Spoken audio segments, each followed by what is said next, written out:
Hi, I'm Chuck Dorsett for Weaver Leather Supply, and this is the Leather Element. If you've got a good question for us or a good idea for a Leather Element, drop it in the comment box below. Also, if you want to know when our videos release, just click your notifications. You'll know exactly when these come out. So the subject today, I don't know if this is going to be pertinent information or no help to us whatsoever, but you'll see where I'm going with this. So I just got an order of leather in from Weaver. Cannot wait to start working with this beautiful leather. Excited about it. But I'm also excited about the shipping paper the leather comes in. Well, now that sounds odd, but there's a couple of jobs in our shop where this paper is perfect. Let's take a look. Technically, this shipping paper is not free. Anytime we order something, we're paying for the product, we're paying for the shipping, but we're also paying for the box and the packing materials. But all told, in this order, what could this paper possibly be, right? Where I'm going with that is this. The first big point, this is free as far as I'm concerned. So let's open this up. Let's see what we've got here. That is our deer tan cow. Look at that. Is that not beautiful? Yeah, we're thinking person bag here, but let's keep going. And we have an 8 to 9 ounce Weaver Select side. Look how tight that flesh side is. That's a beautiful piece of leather. Can't wait to get started. But also notice too how well our leather is rolled. The folks in shipping, they're going to take care of us. Okay, so let's move this out of the way and actually talk about the paper under the leather. I'm not sure if free or the size is my favorite part of this paper. Here's what I'm talking about. So this is a standard piece of poster board from any grocery store. The first thing I notice, these are getting smaller and thinner. And in fact, not much difference between the two. But on the size right here, I can get about 4 pieces of poster board out of this piece of paper. Well, we got 2 pieces of leather. So let's multiply that times 2.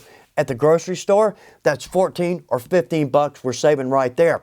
But the best part of size, do we work on larger projects like chaps, gun scabbards? In fact, there's a briefcase and a work apron. No problem getting that entire pattern out of this paper. With our poster board, we're going to have to cut and tape, and that never makes a great pattern. Now, when this gets to us in the box, typically the folks in shipping are going to wrap this around the end of the piece of leather, protect the leather. So what I'll do is I'll just cut off that crinkled part. Now we've got nice big flat pieces. But also, one more point in my shop, this has become a natural progression. When I start a project, a brand new pattern, I'll work on the shipping paper because if it's a bad pattern, I throw it away, I keep moving. But once I get a good pattern, then I'll jump over to my pattern sheeting. So many ways this is a big help to us. Let's look at another. If we're going to dye our leather, it's always a good idea to lay out a plastic trash bag just to protect our work surface. But if you've ever dyed a project on this, it turns into an absolute mess. You know exactly what I'm talking about. But putting the shipping paper over that, perfect. It's thick enough to absorb a little bit of dye. And in fact, we can use it over and over. I've probably got 5 or 6 projects on this alone. But also, back to the larger projects.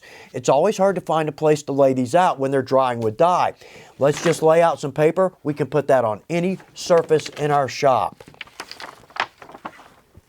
I love working with the lighter weight leathers. The chromes, these are absolutely beautiful and supple. Again, our deer tan cow.